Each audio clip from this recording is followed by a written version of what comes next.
Olá, louvado seja nosso Senhor Jesus Cristo, para sempre seja louvado. Glória ao Pai, ao Filho e ao Espírito Santo, como era no princípio, agora e sempre. Amém. Queridos irmãos e irmãs, dia 19 de outubro de 2024, nesse sábado, abrimos o nosso coração para acolher a palavra de Deus, que ela venha até nós fortalecendo, iluminando e nos protegendo sempre. Hoje, de modo especial, Lucas, capítulo 12, versículos de 8 a 11. O Senhor esteja convosco, Ele está no meio de nós. Proclamação do Evangelho de Jesus Cristo segundo Lucas. Glória a vós, Senhor. Naquele tempo disse Jesus a seus discípulos: todo aquele que der testemunho de mim diante dos homens, o Filho do Homem também dará testemunho dele diante dos anjos de Deus. Mas aquele que me renegar diante dos homens, será negado diante dos anjos de Deus. Todo aquele que disser alguma coisa contra o Filho do Homem será perdoado, mas quem blasfemar contra o Espírito Santo não será perdoado. Quando vos conduzirem diante das sinagogas, magistrados e autoridades, não fiqueis preocupados com como ou o que vão que vos defender, ou como que direis, pois nessa hora o Espírito Santo vos ensinará o que deveis dizer. Palavra da salvação. Glória a vós, Senhor. Todo ser humano de fé, ele traz dentro de si uma espiritualidade e a santidade ligada à força do Espírito Santo que vai conduzindo a nossa vida, a nossa história, que vai nos guiando, nos fortalecendo, vai nos enchendo de esperança e alegria para continuar perseverando na nossa fé, em busca de guardar no coração os ensinamentos de Jesus Cristo, a Sagrada Escritura, para enriquecer e iluminar a nossa consciência, a nossa conduta. O que Jesus vai dizendo no Evangelho de hoje é que aquele que der testemunho dele diante dos homens, ele fará o mesmo diante dos anjos de Deus. Porém, também o ser humano que negar e renegar Jesus diante deste mundo, Jesus fará o mesmo diante dos anjos de Deus. Em outras palavras, Deus nos tratará da mesma forma que a gente trata o seu filho. Deus agirá conosco do mesmo modo que a gente age com Jesus.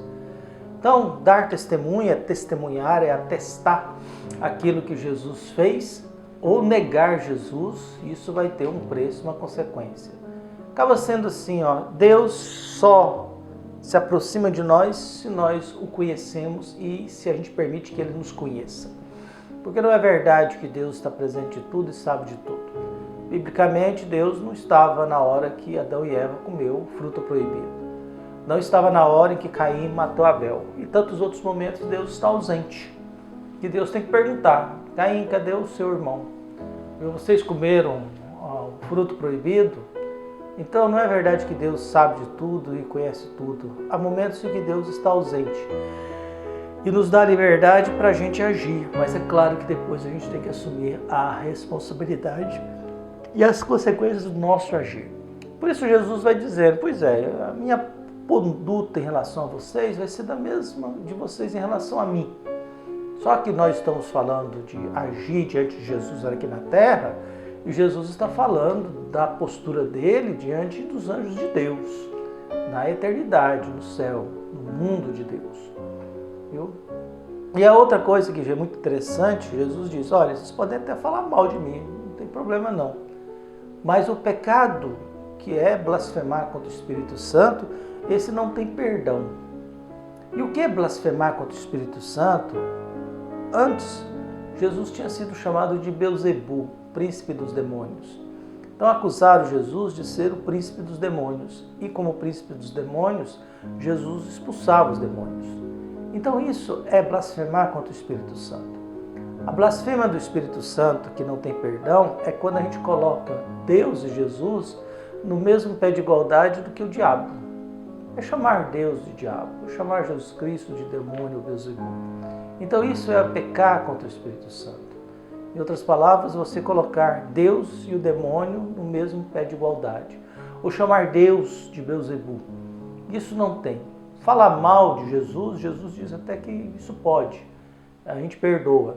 Mas blasfemar contra o Espírito Santo, chamar Deus de demônio, não. chamar Deus de demônio de modo nenhum. Por isso, no discurso de Jesus, continua dizendo: quando vos conduzirem diante da sinagoga, magistrados e autoridades, não fiqueis preocupados com como ou com o que vos devereis ou com o que direis, pois nessa hora o Espírito Santo vos ensinará o que deveis dizer. O ser humano, ontem a gente viu que Jesus enviou 72, 2 a 2, representando ele nos lugares que ele deveriam ir. E agora a gente tem que tomar consciência que o ser humano enviado por Jesus, ele traz dentro de si a força do Espírito Santo. A força do Espírito Santo é aquele que diz o que devemos dizer em qualquer situação. É a inspiração do Espírito Santo que ilumina o nosso contexto, que nos ensina a falar, que nos ensina a rezar, que nos ensina a agir. Porque a nossa fé, ela não é uma fé só abstrata. A fé não é algo simplesmente abstrato, espiritual, que não tem nada a ver com o concreto. Não, a fé, ela traz para mim uma experiência de encontro, e esta experiência de encontro faz com que o meu agir seja em comunhão pela força do Espírito Santo no meio da Santíssima Trindade. Então o meu conduzir, o meu agir, o meu modo de me comportar, vem da força do Espírito Santo, que abre os meus olhos, abre a minha inteligência, abre o meu coração, para que Deus possa ter espaço de se aproximar e estar presente no nosso meio, na nossa vida. E aí que Jesus, nesse evangelho, falou assim: olha, muita coisa é permitida, outras não, mas eu vou agir com vocês da mesma forma que vocês agem comigo. Eu me acolhendo, eu acolho, me renegando, eu não vou aceitar. E quando tiver uma ameaça, quando forem levados a um tribunal, a uma condenação, não se preocupe, deixa que o Espírito Santo irá orientar a fala de vocês. Por isso que a gente reza sempre para que Deus nos dê o dom da palavra, que a igreja tenha o dom da palavra, de anunciar o evangelho, e que esse evangelho seja entendido, principalmente pelos mais simples, e possam encontrar na palavra de Deus uma esperança, uma acolhida, um meio de que possam se sentir amados por Deus, queridos por Deus e protegidos por Deus. Então que Deus abençoe a todos nós, nos fortaleça na fé, que a gente possa acolher Jesus na sua palavra e que Ele também possa nos acolher na sua bondade. Um abraço, até mais.